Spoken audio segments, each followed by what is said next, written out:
సంవత్సరాల తరబడి ఎన్ని మందులు వాడినా మీ మోకాల నొప్పులు తగ్గట్లేదా? ప్రాణ పెయిన్ క్లినిక్ లో అత్యాధునిక చికిత్స. నమస్కారం, మీరు చూస్తుంది India's largest digital media network Suman TV. ఈ రోజు మనతో పాటు ఉన్నారు ప్రముఖ ఆధ్యాత్మికవేత్త ఆస్ట్రాలజర్ సుభాష్ శర్మ గురుగారు. నమస్తే గురుగారు. శ్రీమాత్రే నమః. శ్రీమాత్రే నమః. గురుగారు, కొత్త సంవత్సరంలోకి ఎంటర్ అయిపోతున్నాం కదా. అన్ని రాశుల వారికి ఎలా ఉండబోతోంది ఈ సంవత్సరంలో? అయినవి కానివి వచ్చే సంవత్సరంలో అయినా కొత్త ఆశలతో మనం అడుగులు పెడుతూ ఉంటాం కదా. ఎంత మనం మన ఇంగ్లీష్ కి సంబంధించిన న్యూ ఇయర్ అనుకున్న క్యాలెండర్ అయితే తీసేసి కొత్త క్యాలెండర్ అయితే మనం గోడలకి వేలాడాల్సిందే ఈ సంవత్సరం కాబట్టి. అయితే రాశి ఫలాల గురించి మనం విరివిరిగా చెప్పుకునే ముందు గురుగారు, జనరల్ గా అయితే మనం ఎవరి ఆస్ట్రాలజీని వారి జాతకం ప్రకారం వేస్తాం. అంటే పుట్టిన తేదీ, టైం, ప్లేస్ అవన్నీ ఇన్ జనరల్ గా చెప్పేటప్పుడు అందరికీ అది 100% ఆపాదిస్తుందా? ఏమేమి పరిగణలోకి తీసుకొని మనం చెప్తాం? చాలా మంచి ప్రశ్న అమ్మా, చక్కని ప్రశ్న అడిగారు. తప్పకుండా చెప్తాను. ముందుగా ప్రేక్షకులందరికీ శ్రీమాత్రే నమః, శ్రీ గురుభ్యో నమః. జ్ఞానినాంనపి చేతాంసి దేవి భగవతీ హిసా బలాయ కృష్ణమోహాయ మహామాయ ప్రయశ్చతి. ఈ రాశి ఫలాలు అనేటటువంటివి చాలామంది చాలా రకాలుగా చెప్తారు, భిన్న భిన్న అభిప్రాయాలతో చెప్తూ ఉంటారు. రాశి ఫలాలు అనేటటువంటివి ఇప్పుడు నేను చెప్పేటటువంటి సంవత్సర ఫలితాలు ఉన్నాయి. ఈ సంవత్సర ఫలితాలలో ఇవి జనరల్ ప్రెడిక్షన్స్ మాత్రమే. అంటే ప్రతి ఒక్కరికి ఇవి ఇంపాక్ట్ చూపిస్తాయి అని చెప్పేసి 100% మనం చెప్పలేము. బికాజ్ ఎందుకు అని అంటే గనక ఒకరి జాతకం చూడాలి అని అంటే గనక వాళ్ళ date of birth, time, place of birth, main ఏంటంటే ఈ మూడు ఇవ్వడం ద్వారా వాళ్ళ యొక్క లగ్నం అనేటటువంటిది తెలుస్తుంది. జాతక ఫలితాలు ఎప్పుడైనా సరే ఖచ్చితంగా 100% తెలుసుకోవాలి. నా లైఫ్ ఏంటి, నా జీవితం ఏంటి, నేను ఏ వైపు వెళ్తే నేను జీవితంలో అభివృద్ధిలోకి వస్తాను అనేటటువంటి ప్రతి ఒక్క విషయం తెలుసుకోవాలి అంటే వాళ్ళ డేట్ ఆఫ్ బర్త్ అనేటటువంటిది తప్పకుండా మెన్షన్ చేయాలి. ఆ డేట్ ఆఫ్ బర్త్ ద్వారానే మనకు లగ్నం అనేటటువంటిది ఒకటి ఏర్పడుతుంది. ఆ లగ్నం నుంచి క్యాలిక్యులేషన్ వేసుకుంటే అప్పుడు వాళ్ళ ప్రెడిక్షన్స్ అనేటటువంటివి 100% వస్తాయి. ఇప్పుడు మనము ఈ మీడియా ముఖం ద్వారా చెప్పేటటువంటి రాశి ఫలితాలు అనేటటువంటివి కోట్లాది మంది చూస్తారు. ఇవి అందరికీ కనెక్ట్ అవుతాయి అని చెప్పేసి మనం చెప్పలేము. ఇవి ఏంటి అంటే జనరల్ ప్రెడిక్షన్. అరే ఫలానా ఈ రాశిలో పుడితే ఇలాంటివి జరిగేటటువంటి అవకాశాలు ఉంటాయి అని అంచనా మాత్రమే తప్ప ఖచ్చితంగా ఇదే ఉంటుంది అని చెప్పడానికి ఆస్కారం లేదు. నేనే కాదు, ఏ పండితుడు కూడా చెప్పడానికి ఆస్కారం లేదు. ఎందుకు అనంటే ఇవి జనరల్ ప్రెడిక్షన్. ఫలానా ఈ రాశిలో పుడితే ఒక గ్రహ, ఇప్పుడు ఉదాహరణకు మేషరాశిలో పుట్టారనుకోండి, దానిపైన ఎవడి ప్రభావం ఉంటుంది అంటే గనక కుజుడి యొక్క ప్రభావం ఉంటుంది. ఎందుకంటే మేషరాశికి అధిపతి కుజుడు అవుతాడు. ఆ కుజుడి యొక్క ప్రభావం వల్ల ఈ రాశి వారికి ఈ రకమైనటువంటి ప్రిడిక్షన్స్, అంటే జీవితంలో ఇలాంటి పరిణామాలు జరిగే అవకాశం ఉంటుంది అని అంచనా వేసి చెప్పడమే ఈ రాశి ఫలితాల ఉద్దేశము తప్ప ఖచ్చితంగా ఇది జరుగుతుంది అనేటటువంటి అంచనా మనం వేయలేము. అంచనా వేయాలి అంటే మనిషి పుట్టినటువంటి తేదీ, సమయము, ప్లేస్ ఆఫ్ బర్త్ ఉంటే దాని ద్వారా మన లగ్న కుండలో ఒక లగ్నం ఏర్పడుతుంది. దాని నుంచి క్యాలిక్యులేషన్ వేస్తే నీ జీవితం ఇది అని ఖచ్చితంగా 100% చెప్పవచ్చమ్మా. ఇది దీని వెనక ఉన్నటువంటి రహస్యం. రైట్. సో ముందుగా మేషరాశి కదా గురుగారు. సో మేషరాశి వారికి ఈ కొత్త సంవత్సరంలో ఎలా కలిసి రాబోతుంది? ఎడ్యుకేషన్ పరంగా కానివ్వండి, హెల్త్ పరంగా కానివ్వండి. మేషరాశి వారికి గనక చూసుకుంటే మేషరాశిలో జన్మస్థ గురువు ఉన్నాడు. ఎప్పుడైతే జన్మస్థ గురువు ఉంటాడో వాళ్లకు ఆశించినటువంటి ఫలితాలు అంతగా రావు. ఇప్పుడు 2024లో మళ్ళీ గురువు ఉగాది తర్వాత మారబోతున్నాడు. నిజానికి క్యాలెండర్ మారినంత మాత్రాన గ్రహ సంచారం ఎప్పటికీ మారదు. మనకు గ్రహ సంచారం ఎప్పుడు మార్పు చెందుతుంది అంటే ఉగాది తర్వాత, అంటే ఉగాదికి మనకు గ్రహ సంచారం అనేటటువంటిది ఖచ్చితంగా తెలుస్తుంది. ఏ రాశి వారికి ఎలా ఉండబోతుంది అనేటటువంటిది, ఆదాయ వ్యయాలు, రాజపూజ అవమానాలు, ఏ రాశి వారికి ఏ స్థానంలో గురువు సంచారం చేస్తున్నాడు. ఎందుకంటే సంవత్సరానికి ఒకసారి మారేటటువంటి వాడే గురువు. ఈ గురువు మార్పు వల్ల ఒక గురువు గ్రహం మారితే 12 రాశుల యొక్క ఫలితాలన్నీ చేంజ్ అయిపోతాయి.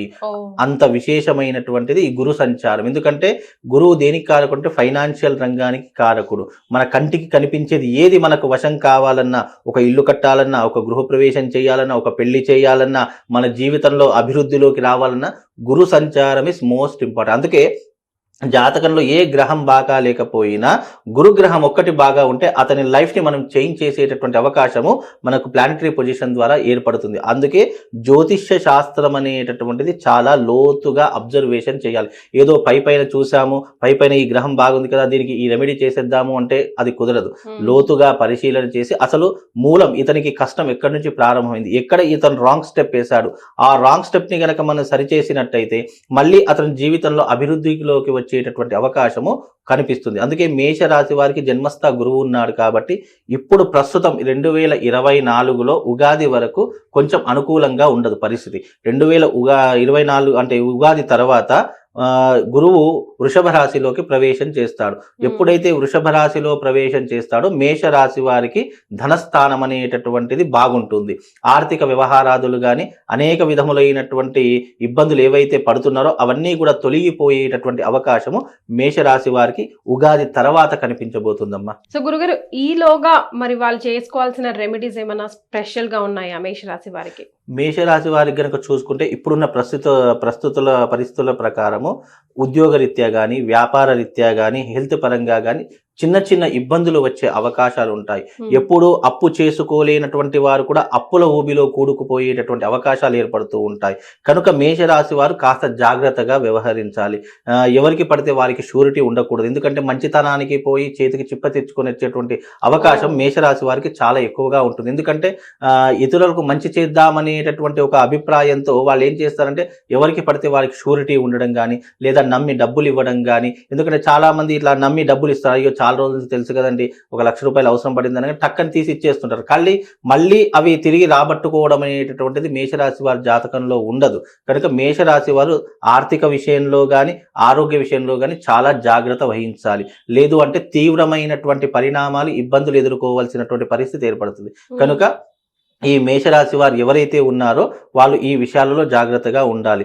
అదే రకంగా సినిమా ఇండస్ట్రీలో ఉన్నటువంటి వాళ్ళు ఉంటారు, వ్యాపార రంగంలో ఉన్నటువంటి వారు ఉంటారు, వైద్య రంగంలో ఉన్నటువంటి వారు ఉంటారు.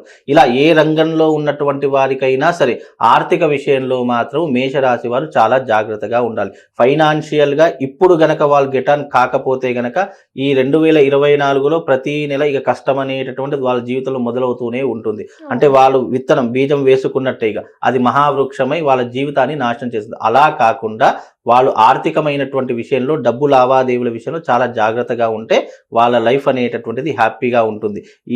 ఈ లోపల వాళ్ళు అరిష్ట నివారణ తంత్రము అనేటటువంటి ఒక యాగం ఉంటుంది. అరిష్టము అంటే డబ్బు లేకపోవడము ఒక అరిష్టము, అదే రకంగా ఫ్యామిలీలో ఇష్యూస్ రావడం ఒక అరిష్టము, అలాగే ఈ జీవితంలో ఎంత కష్టపడ్డటువంటి దానికి ఫలితం రాకపోవడము ఒక అరిష్టము. జీవితంలో మనం చాలా కష్టపడుతున్నామండి, ఎంత కష్టపడ్డా మా జీవితం ఇలాగే ఉంటుంది, ఎక్కడ తీసిన గొంగడి అక్కడే ఉంటుందండి, మేము అభివృద్ధిలోకి రాలేకపోతున్నాము అనడం కూడా ఒక అరిష్టమే. కాబట్టి ఇన్ని అరిష్టాలన్నీ కూడా మేషరాశి వారికి వెంబడపడుతూ ఉంటాయి. కనుక ఇలాంటి అరిష్టాల నుంచి అధిగమించాలి, వాటిని దాటుకొని వెళ్ళాలి అంటే గనక దానికి చక్కనైనటువంటి నివారణ ఉపాయము అరిష్ట నివారణ తంత్ర మహాయాగము. ఈ అరిష్ట నివారణ తంత్ర మహాయాగం అనేటటువంటిది వాళ్ళ లైఫ్లో ఒకసారి చేసుకుంటే ఇక రాబోయేటటువంటి విపత్తులు ఏవైతే ఉన్నాయో వాటిని తప్పించుకునేటటువంటి అవకాశం లేదా వాటిని అధిగమించేటటువంటి శక్తి సామర్థ్యాలు వాళ్ళ జీవితంలో ఏర్పడతాయండి. ఇది ఒకటి చేసుకుంటే మేషరాశి వారికి అన్ని బాగుంటాయండి. రైట్, ఎవరైనా ఎప్పుడైనా ఎక్కడైనా చేసుకోవచ్చు అండి. అయితే ఇప్పుడు జనవరిలో సంక్రాంతి కీడు దినాలు అంటాము. కీడు అంటే ఏంటంటే అరిష్టములు జరిగేటటువంటివి. ఆ సమయంలో మనము జనవరి 10వ తారీఖు రోజున సామూహికంగా మనం భాగ్యనగర్లోనే అరిష్ట నివారణ తంత్ర మహాయాగం అనేటటువంటిది ఎవ్రీ ఇయర్ జరుగుతుంది. మామూలుగా ఇండివిజువల్గా చేసుకునేటటువంటి వారు ఇండివిజువల్గా చేసుకోండి. లేదు మేము అంత డబ్బు ఖర్చు పెట్టుకోలేము అని అంటే కనుక దీనిని సామూహికంగా చేస్తారు కాబట్టి అక్కడ చేసుకుంటే గనక తప్పకుండా వాళ్లకు సకల అరిష్టములన్నీ దూరం అయిపోయి మేషరాశి వారు హ్యాపీగా ఉంటారు, సుఖంగా ఉంటారండి. Right, thank you so much గురుగారు. నమస్కారం. శ్రీమాత్రే నమః.